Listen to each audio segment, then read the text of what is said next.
सकता है?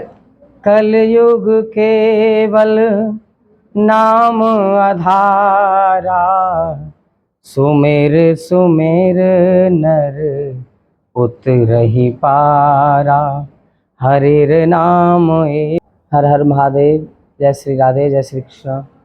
मैं राहुल कृष्ण भारद्वाज ब्रजधाम सैनवा वृंदावन से, और सप्त दिवसीय इस पावन श्री कृष्णगढ़ के निवासियों ने, भक्त वृंदों ने यहाँ पर भगवान भोलेनाथ के पवन पवित्र पुराण, जो भगवान भोलेनाथ के स्वयं वांगमय स्वरूप यानी शब्दमय स्वरूप बताया गया है, श्री शिव महापुराण का बड़ा ही सुंदर यहाँ पर आयोजन कराया गया। सभी भक्तों ने बड़ा सुंदर यहाँ पर बढ़ चढ़ करके इसमें सहयोग लिया। 8 साल पहले मंगलम भगवान विष्णु मंगलम गरुड़ध्वजा मंगलम पुंडरीकाक्षाय मंगलायस्तनो हरिः।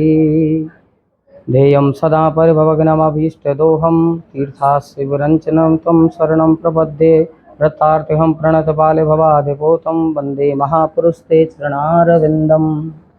पावन भगवान के सदाशिव सांब सदाशिव भोलेनाथ के पावन वांगमय स्वरूप श्री शिव महापुराण को मेरा प्रणाम।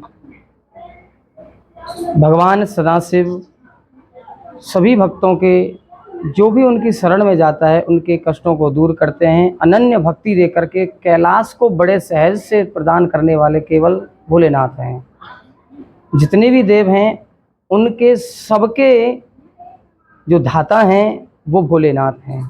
यहाँ तक कि ब्रह्मा विष्णु, जितने भी देव हैं, ऋषि हैं, मुनि हैं, गण हैं, इन सभी का निर्माण भी सदाशिव ने किया है।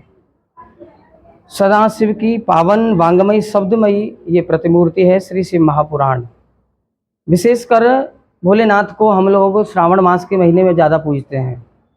प्रायकर श्रावण मास में भोलेनाथ के सोमवार के दिन और ज़्यादा विशेषकर पूजा होती है, जिसमें पार्थिव लिंग की पूजा को विशेष बताया गया है। और कलयुग में भगवान के पार्थिव लिंग का ही विशेष महत्व है। इसमें भगवान की बड़ी सुंदर अपनी मिट्टी से इसकी अनेकों को विशेषता होती हैं। जिसकी जैसी श्रद्धा हो, मनोकामना हो, उस मनोकामना को पूरी करने के लिए अलग अलग पार्थिव लिंगों की संख्या के साथ में पूजा की जाती है। जैसे किसी विद्यार्थी को विद्या अध्ययन करना है, विद्या लेनी है, तो कम से कम 500 पार्थिव शिवलिंगों की वो पूजा करे, और जिसको धन इत्यादि चाहिए वो 1000 शिवलिंगों की, पार्थिव शिवलिंगों की पूजा करे, और जो मोक्ष की प्राप्ति चाहता है उसे 1 करोड़ पार्थिव शिवलिंगों की पूजा करने से भगवान भोलेनाथ की अनन्य भक्ति मिलती है और भगवान के कैलाश की प्राप्ति होती है। बहुत बहुत अच्छा वक्तव्य सुनाया आपने। लेकिन एक चीज और जानना चाहता है, काफी भक्तजनों ने आपकी इस कथा का पावन अमृत रसपान किया है, लेकिन मुक्ति का मार्ग की अपन जब बात करते हैं तो व्यक्ति को मुक्ति का मार्ग जो कलयुग के अंदर सहज और सरल बताया गया है, वो क्या हो सकता है? कलयुग केवल नाम आधारा, सुमेर सुमेर नर उतरहि पारा, हरिर नाम एव हरिर नाम एव हरिर नाम एव केवलम। जो कभी सतयुग में ऋषियों को, महात्माओं को, संतों को या भगवान के भक्तों को तपस्या से जो फल नहीं मिलता था, त्रेता में भगवान की प्राप्ति नहीं होती थी, द्वापर में भी भगवान इतने सहज में नहीं मिलते थे, भगवान ने कह दिया है कलयुग में केवल मेरे नाम का स्मरण करने से ही और जीवन से व्यक्ति पार हो जाएगा। अच्छा, इसमें एक और बात है, लोग प्रश्न कर देते महाराज किस प्रकार से नाम लिया जाए। कोई तो ऐसा है लोभ से नाम लेता है, कोई लालच से नाम लेता है, कोई छुपके नाम लेता है, कोई सबके सामने नाम लेता है। तो भाव को भाव अनक आलसहु, नाम जपत मंगल दिस दसहु। भाव से लो, को भाव से लो, लोभ से लो, लालच से लो, जैसे भी आप नाम लोगे, नाम फल देने वाला जरूर है। नाम से मुक्ति का मार्ग इस कलयुग में सरल बताया गया है, केवल भगवान का नाम। मैं अश्वनी मिश्रा किशनगढ़ से ही हूँ। आप लोग सभी परिचित ही होंगे, मिश्रा मेडिकल हॉल के नाम से मेरी दुकान है, और मैं इस मंदिर में काफ़ी वर्षों से आ रहा हूँ और आगे भी आता ही रहूँगा। बस आपने भी इस अमृत पान का रसपान किया है, क्या कहना चाहेंगे? भाई कहना कि इसके लिए कोई शब्द ही नहीं है। भगवान का नाम तो जितना सुमिर ले उतना ही कम है हर किसी के लिए, और जितना इसे सुन ले वो भी बहुत ही अच्छा है। इसके अलावा तो हम कुछ कहने के लिए शब्द ही नहीं हमारे पास। बिल्कुल सही बात, बिल्कुल सही। भोलेनाथ से निराला कोई नहीं है। कृष्णेश्वर जी महाराज व महादेव जी श्री कृष्णेश्वर जी महाराज व महादेव जी महाराज के एक छोटे से महंत जी के रूप में पूजनीय है सब। और ये मंदिर में बहुत दिन से आती है जाती है। हम महिला मंडल है सत्संग पार्टी वाली, हमने ये राधा कृष्ण जी का मंदिर बनाया है और अब हम इस सारे मंदिर को बनाना चाहते हैं, ऊंचा उठवाना चाहता है इसको। जैसा कि आप बता रहे हैं यहाँ पर सभी की आस्थाएं जुड़ी हुई है, महिला मित्र मंडल है यहाँ पर मौजूद।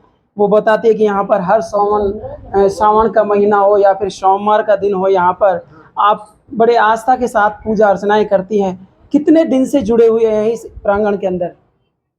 हमको तो यहाँ बोलते जाइए आप तो।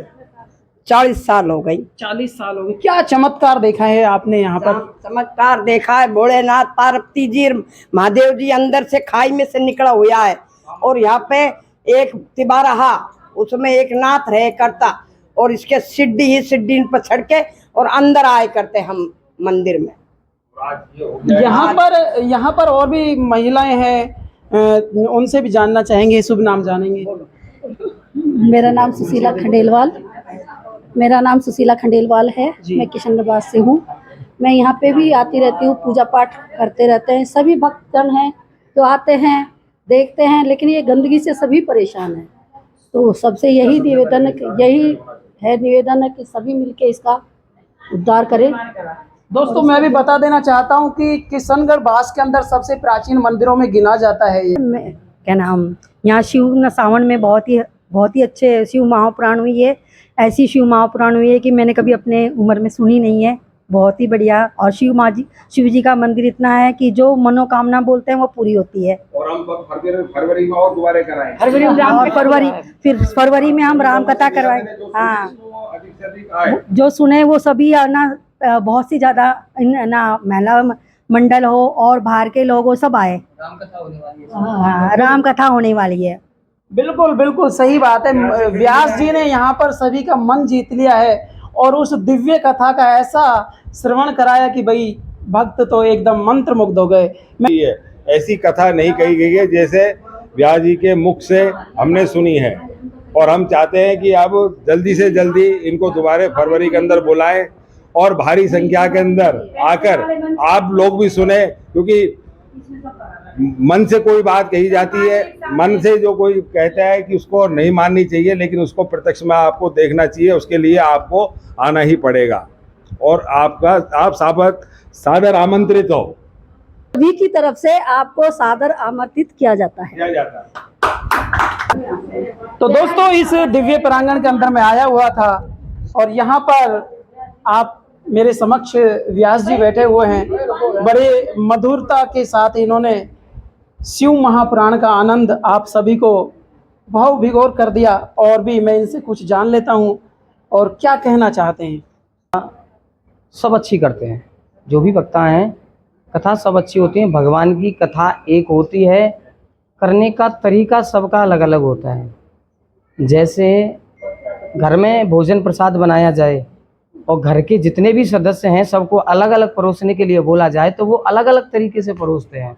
कोई मिठाई पहले देगा, कोई जल पहले देगा, कोई सब्जी पहले दे देगा, है। तो ये थोड़ा तरीका होता है। जैसे कथा भक्तों की समझ में आनी चाहिए। वास्तव में कथा वही है जो भक्तों की समझ में आनी चाहिए, वही तो कथा है। और इससे पहले अब किशनगढ़ वासियों ने, इन सभी भक्तों ने मिलकर के भगवान भोलेनाथ की पावन शिव महापुराण की कथा कराई। 2017 में मुझे सौभाग्य मिला था एक बार पहले आने का। 2017 में आकर के यहाँ पर श्रीमद् भागवत कथा हुई थी। फिर उसके बाद 8 साल बाद अब इन्होंने मुझे याद किया है दोबारा से।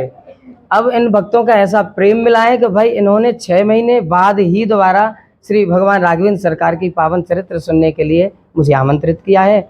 और मैंने इस सब को आश्वासन दिया है, आप जब भी मुझे जैसे भी बुलाओगे आधी रात मैं तैयार रहूँगा आने के लिए।